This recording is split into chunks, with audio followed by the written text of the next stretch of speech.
NSQF বৃত্তিমূলক শিক্ষাদানকারী চুক্তিভিত্তিক শিক্ষকদের একাংশ বৃহস্পতিবার হাওড়া স্টেশন ও বাসস্ট্যান্ড চত্বরে বাটি হাতে ভিক্ষা করে প্রতিবাদ জানান।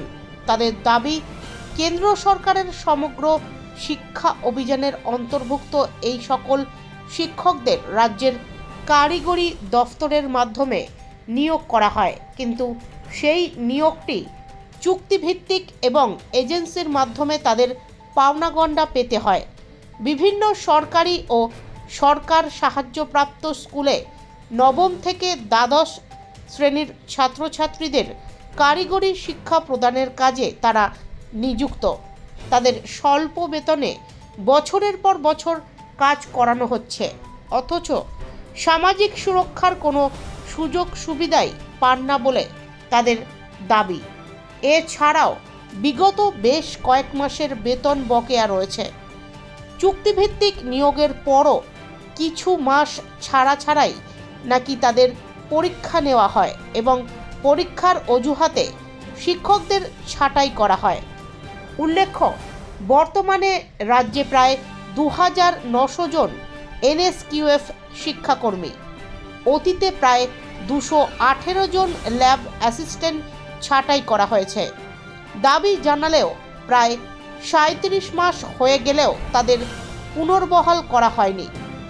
একদিকে অনিয়মিত বেতন, তার সাথে কর্মহীন হয়ে পড়ার আতঙ্কে তারা আতঙ্কিত ও মানসিকভাবে বিধ্বস্ত। এর আগে বহুবার তারা তাদের দাবি নিয়ে সরকারের কাছে আবেদন জানালেও কোনো সুরাহা হয়নি বলে অভিযোগ। শিক্ষিত হয়ে এভাবেই যদি যন্ত্রণার সাথে তাদের চলতে হয়, তার থেকে ভিক্ষা করাই ভালো। তাই তারা এদিন বাটি হাতে ভিক্ষা করতে পথে নামেন। এভাবে শিক্ষকতার চেয়ে ভিক্ষা করা ভালো বলে মনে করছেন তারা। শিক্ষকদের দাবি, আমরা পথে বেরিয়েছি, দেখতে পাচ্ছেন এখানে লেখা আছে মা হওয়ার অধিকার কেড়ে নিয়েছে। আমার মুখ্যমন্ত্রীর কাছে একটাই প্রশ্ন, যে উনিও তো একজন মহিলা, তাহলে আজকে বেসরকারি সংস্থানগুলোতে দেখুন তো কোথায় নেই, সব জায়গাতেই ম্যাটারনিটি লিভ আছে, কিন্তু আমাদের এখানে কোনো ম্যাটারনিটি লিভ নেই। ইভেন এমন যে ম্যাটারনিটি লিভ আমাদের দেওয়া হয় না, ছাঁটাই অবধি করে দেওয়া হয়। কেন? আমার এটাই বড় প্রশ্ন। আমাদের ম্যাটারনিটি লিভ দেওয়া হোক, আর আমাদের কন্ট্রাকচুয়ালটাকে স্থায়ীকরণ করা হোক, আমাদের স্থায়ীকরণ করা হোক, এটাই আমার সবথেকে বড় দাবি। আর আমাদের এই মাতৃত্বকালীন ছুটি দেওয়া হোক, সেই সময় যেন ছাঁটাই না করে দেওয়া হয় আমাদের। আর আমাদের বেতন যেন সঠিক সময়ে দেওয়া হয়।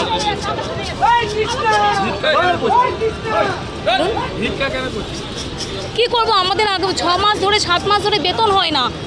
20,000 টাকায় সংসার চলে কোনো মাসে? সবার তো সেম স্যালারি হয় না আমাদের, কারো 12,000, কারো 15,000, সব কেটে করে আমরা এই টাকাটা পাই।